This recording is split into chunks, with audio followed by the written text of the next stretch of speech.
శుక్లాంబరధరం విష్ణుం శశివర్ణం చతుర్భుజం ప్రసన్నవదనం ధ్యాయేత్ సర్వవిఘ్నోపశాంతయే. అరుణాం కరుణాతరంగితాక్షీం ధృతపాశాంకుశపుష్పబాణచాపాం అనిమాదిభిరావృతాం మయూఖైః అహమిత్యేవ విభావయే భవానీం. పాదారవింద శతకం నయంతి సంకోచం సరసిజరుచం దిక్పరిసరే సృజంతి లౌహిత్యం నఖకిరణచంద్రార్ధఖచిత కవీంద్రాణాం హృచ్చైరవ వికసనోద్యోగజననీ స్ఫురంతి కామాక్ష్యాః చరణరుచి సంధ్యా విజయతే.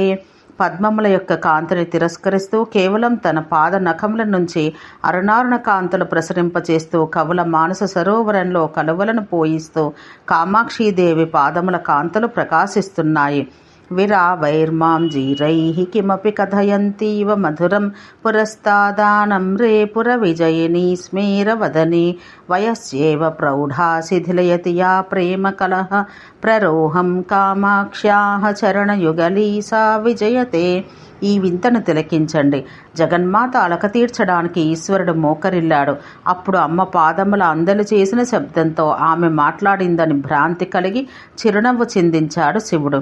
వారిద్దరి మధ్య ప్రణయ కలహాన్ని తీర్చుటలో మధ్యవర్తులైన పాదములు నాలో నిత్యము వసించుగాక. సుపర్వస్త్రీలోలాలక పరిచితం షట్పదకులైః స్ఫురల్లాక్షారాగం తరుణతరణి జ్యోతిరరుణైః భృతం కాంచంభోభిః విసృమరమరందైః సరసిజైః విధత్తే కామాక్ష్యాః చరణయుగళం బంధుపదవీం.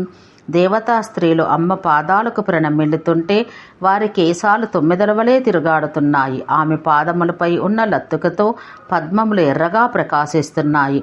ఆ తల్లి పాదములనే పద్మములు అమృతరసాన్ని చిలకరిస్తున్నాయి.